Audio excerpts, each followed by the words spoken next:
Hi guys, it's Ezra here. I am the artist behind Rampant Roses, and today I have a little bit of an art haul for you all. This is what I ended up getting with my Christmas money this year, and I'm very grateful and very excited. I only got a few things because I really didn't need much. You can kind of see my watercolor palette here in the back. It's pretty well complete. I didn't feel like I needed to add too much, so this was mostly like wants rather than needs.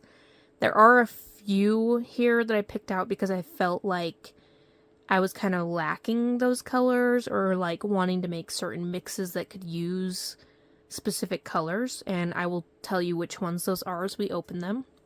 But I got orders from 4 different places here. It's a relatively small haul, but I am excited to share it with you.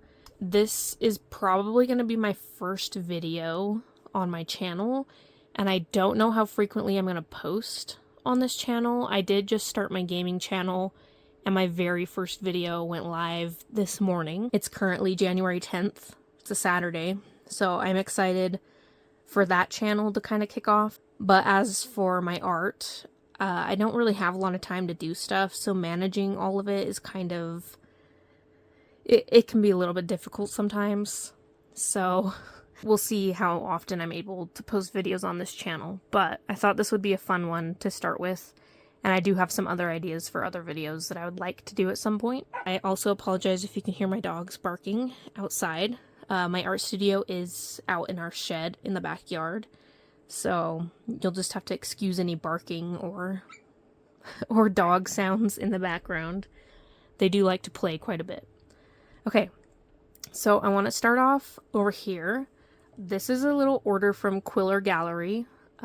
It's ran or started based off of the artist, I think it's Stephen Quiller, but it might be Stefan. I'm not 100% sure. I'm pretty sure it's Stephen. But Stephen Quiller, he has a gallery in, I think, Creede, Colorado. And I actually didn't know about him until I was looking for this specific supply. So this is a pretty expensive watercolor, and it actually was on sale on his site, and that's how I found his site. I've since followed him on Instagram, but I did not buy this color previously, like about a year and a half ago when I was kind of completing my watercolor palette. I did not end up buying this color, and I actually regretted it quite a bit because I felt like I already had a granulating green because I have M. Graham's Viridian green, and it's quite granulating. But there was a mix that I saw that I think is a Daniel Smith mix. It might also be a Schmincke mix, but one of the colors in that granulating mixture is cobalt green, and I have all the other paint pigments to make that mix, so I decided to go ahead and get the cobalt green because I was already regretting not buying it, so it gave me a reason to buy it. M. Graham is my favorite watercolor brand. They make up a majority of my palette, but not all of it.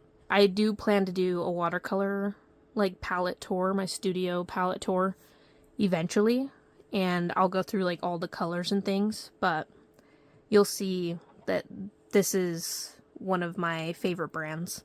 This next order is from A Gallo. These are handmade colors in Italy. I do own one of their paints, and I've been wanting to get more, but my only problem with A Gallo is that a lot of their colors are half pans. They did come out with tubes recently, but the color that I use in my palette, they don't have in a tube form. So I went ahead and got Perylene Green. It is a gorgeous, like extremely dark green. And I just thought that this would be perfect for some of my nature and landscape type paintings, because a lot of people use Payne's Gray as an alternative to black, but it's very blue. So I love that in like ocean paintings and very cool toned, like blue heavy paintings, but this green is just so gorgeous, and I thought this would work beautiful in like forest scenery or even oceans that are a little bit more green. So I picked that up because they do have it in the tube. The other color I have by them is Ruby Red. I did reach out to them to ask if it'll be added to their tubes, and they did say that they unfortunately can't really give a yes or a no because they do base it off of like customer interest and how popular the color is and how many people purchase that color. So they can't see that color being added into tubes right now, but it is potential in the future, but we don't know. So I stuck with just Perylene Green. Hopefully it'll get Ruby Red as a tube. I try to use it less because of the fact that it's not in a tube. A tube is about the same price as a half pan. Yeah, it doesn't make sense to constantly repurchase half pans when it's a color I use a lot. I wanted the smaller tube of this because I know I'm not going to use it a ton, but this order's from Jackson's, and they actually didn't have the small tube available in the US, and all of the other tubes were available in the US. So they couldn't process that order. They couldn't split it and process it. So I ended up just upgrading to the big tube. I mostly got this for transparent washes, like if I want to do a snow scene or fog, I can do it very lightly over the background, and it's a very transparent white because I currently have Mgram's gouache in, I think, titanium white, but it's much more opaque.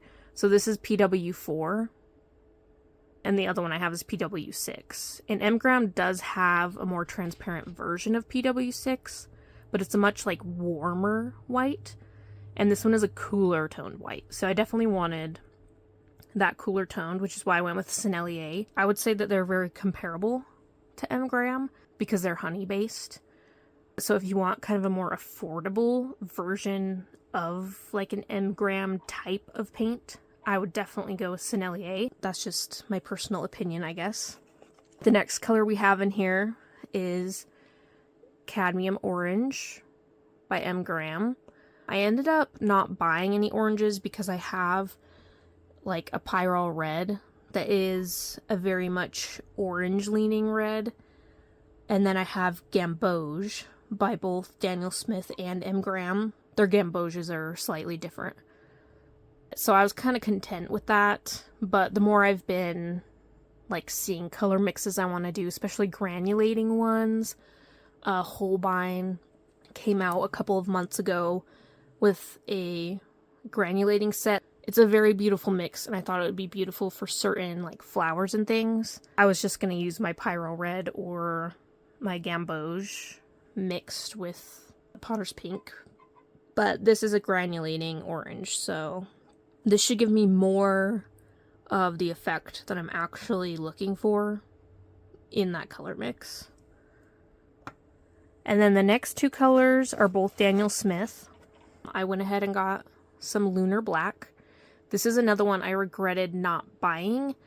I was gonna get it, but I have Daniel Smith's Genuine Hematite, and it's very similar, but that specific pigment is much more like brown. It has a lot of brown undertones in the granulation. And when I watched a video here on YouTube of someone swatching out some granulating black side by side, they did the Lunar Black and the Hematite side by side, and that was perfect because on Jackson's website they have their own like swatches for you to check out. And the swatches look almost identical on the Jackson's website, which is why I ended up not buying it. And I went for a different color. But I kept thinking I had it, and I don't. It doesn't have like as much of that brown in it. So definitely one that I wanted to have. I've seen some really beautiful techniques with this color that I have been able to achieve with the hematite, but I wanted something that didn't have all that brown in it. So then this next color we have here is Cyanite Genuine, I believe, or Kyanite Genuine. I'm not entirely sure on the pronunciation. This is a gorgeous granulating blue. It almost is like a purpley. It reminds me of like a periwinkle, but a heavily granulating periwinkle. And I just had to have it. I do a lot of like ocean type of paintings based off of my sand dollar paintings. So I use blues a lot, as well as reds and obviously greens. But these are definitely colors that I'm excited to have in my palette, and I do feel like they will add to my palette. I don't feel like they were a waste or anything like that. This next one was from Amazon. This is a Lightwish Travel watercolor sketchbook. I've been wanting to be able to bring... We travel quite a bit to see family, and I've been wanting to bring a travel paint set with me. So this is the Lightwish journal. I did get the green cover, which is their hot pressed. I really wanted the cold press, but it was brown, and I was gonna go ahead and just do it, but I just really loved this green. Like, I think it's fake leather. I don't think it's real, but either way, it's gorgeous. I have discovered that I really love this square format in like sketchbooks, so I've kind of been leaning more towards that. I find it just works really well with my style and how I work. So it is a refillable sketchbook journal, if you've never heard of it. There are a few other videos on here, so you may have seen this, but I fell in love with it as soon as I saw it. I think I saw it in... I think her name is Melanie. I don't remember her channel name off the top of my head, but I saw it in hers, and it has actually like a red palette, and I put mine inwards for now, just for portability. I feel like it works better when you open it. It doesn't like come swinging out this way, so when I actually am painting, I can just swap this to this side. It comes with this palette, and I knew I had to have it as soon as I saw it. It has 18 wells, and these are like, I would say that they're pretty comparable to like quarter pans, which is quite a bit of paint. So like if I pick out colors that I know I would love to use while traveling and doing certain like sketches, if I fill these up, this is gonna just stay full for a long time. And the mixing palette, this is what really, like, when I heard this, I was like, okay, that's the one I gotta have, because I've been thinking about getting a traveling setup. This is a ceramic mixing tray. So when you mix your colors on here, it's not gonna like beat up like it does on plastic palettes. And that to me is huge. I used to use plastic palettes in the beginning. There's nothing wrong with it. But since switching to ceramic, I've never gone back. It has changed everything for me. It's so much easier to see the colors I'm mixing and the opacity, if they're as transparent as I want them. And it just saves me so much time when I'm color mixing. So I love that. And then, like I said, this is the hot press paper. But here's where I'm really, really impressed. I have seen Lightwish before, but I've never purchased because I've been trying not to buy art supplies really, because I don't really feel like I need them. So this is their hot press paper. As you can see, it's got quite a bit of texture to it, which I am actually happy with. I feel like this will be perfect, especially just for traveling. And it feels so good. I don't want to touch the paper too much because I don't want to get like finger oils on there, but this paper, it's decently thick. It's not overly thick, but it's like a nice thickness for like a little travel sketchbook. Beautiful thickness, in my opinion. Beautiful texture. And this feels comparable to my Arches watercolor paper that I use all of the time. And this feels like that kind of quality. I am extremely impressed, even just by looking at it without even actually painting on it yet. This is so impressive to me. So maybe when I set this up, I can make a video setting up my travel sketchbook, or like my travel setup. Let me know, I guess, if you guys want to see something like that. And then I could actually swatch out like all the 18 colors on this first page, and we could actually test the paper and see. But then it also comes with this really pretty travel paintbrush. This is Light Wish. It looks kind of like wood or bamboo. It's actually a pretty decent brush. I did wash the protective coating off of it already, but it looks pretty decent. I did order another travel brush already from Jackson's. It just hasn't come in yet because I did order it separate from my previous order. But I went ahead and ordered an Escoda travel brush because they had a synthetic Kolinsky that was only like $27, I think, when I got it. And the Jackson's travel brush with the 10% sale was like $24, I think. So it really wasn't saving me that much money. I got the size 12, I believe it was. So it should be a little bit bigger than this brush here. And then I have another travel brush that came with a set I got from Cheap Joe's Art Supply back when they were still selling kind of other branded items. I think it's like a size 0. It's more for like detail work rather than like if I want to do a big wash. So this is everything that I got in my little Christmas haul.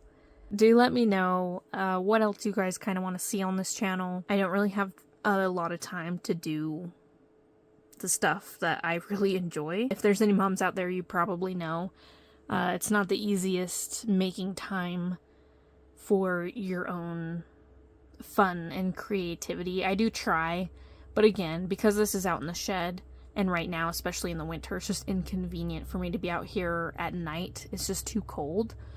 Even with the heater going, it just doesn't stay warm enough in here. But yeah, so I hope you guys enjoyed this video. I don't want to ramble too much. I will see you guys, I guess, whenever I post another video. Bye!